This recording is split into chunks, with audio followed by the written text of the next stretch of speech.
Making this little custom tank. I was doing the backgrounds that I have over here. I actually didn't like it. It was too cartoony. So I'm gonna do this, let it expand, and then let everything dry up. And then we're gonna go from there and fill everything in. 2 different colors of green and dry lock that mixed together. And so right now, the foam on this is hard. It's hardened. And I'm just gonna paint everything with this dry lock. I'm trying something different. Usually what I'll do is I just have whatever decor I'm gonna use. And then I do the foam. Then once it dries, I use the silicone. And I'll just spread it. And then I'll do the Exo-terra or cocoa fiber on it. And let it dry. But this time, I want to try something different. So I want to do the dry lock, and that way I can like seal everything, paint it under. And then I'm also do the silicone and the Exo or cocoa fiber on top of that. So I'm gonna do this dry lock, let it dry overnight, and then I'll do the silicone. And like, why would I do that? But because like some parts I might not get with the silicone and everything and the fiber, and that way the greens will, that also in the greens will poke through. Because like sometimes what I've noticed over the years, like sometimes like the substrate with the animals, the wear and tear, they knock it off. So at least it'll be green under. So like I feel like it'll age well, put like that. So it'll age well, and it'll look like it's like green coming through, like almost a forest or something like that. So that's my vision. That's what I'm hoping for. So that's the goal. Okay, so this is what it looks like right now. The next day, morning. So paint everything pretty much green. The thing with the dry lock is gonna give you like that texture feel.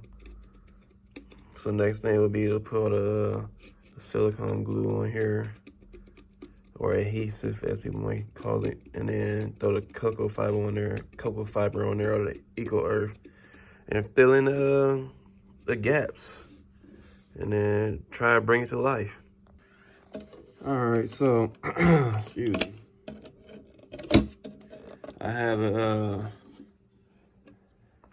normally I'll use either brown or black silicone for this.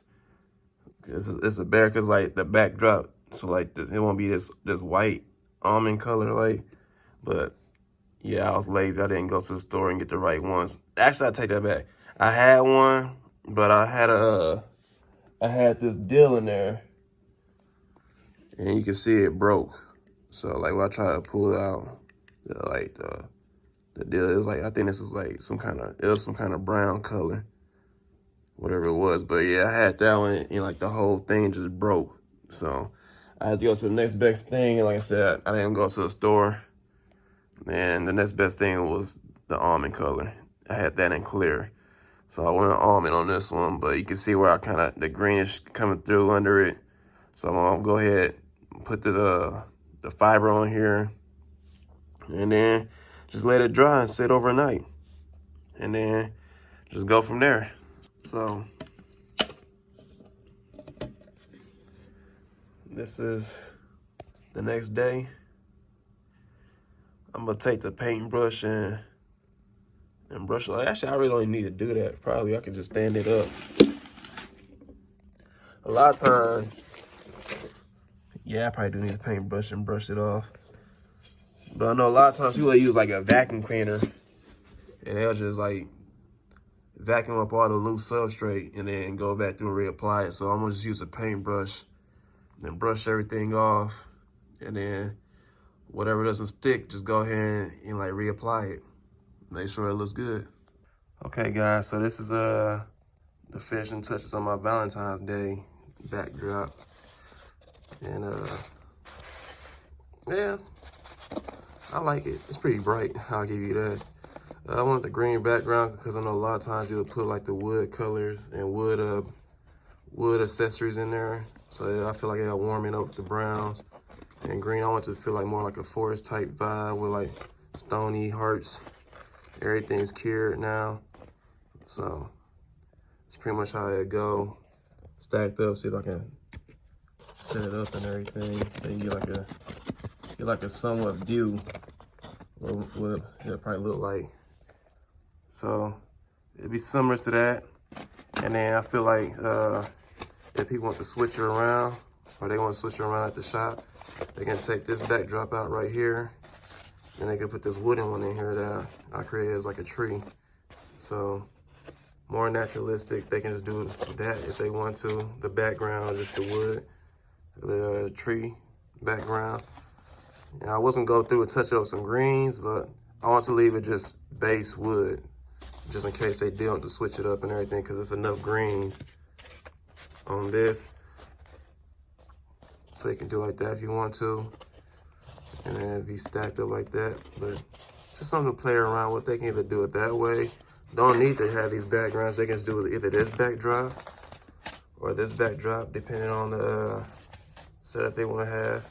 But it's more like a Valentine's Day cross St. Patrick's Day setup, since they're like right back to back type deal. And then the one that we all been waiting for, my wooden backdrop. So this is what it looks like. So this right here is it's a pot. They can put a plant in here, or they can put water in there, whatever they want to do. This right here is so you can plant in there as well in there. Then I glue some I didn't glue, but I painted inside there and put some of this cocoa fiber in there. So if something does end up going in there, it'd be easier for them to get out. I don't know how big or small the animals might be that they put on over. Gonna be bugs or geckos.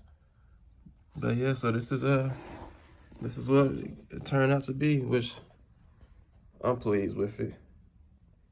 See my Pops figures back there. Let's see. Take the roof off, as they say.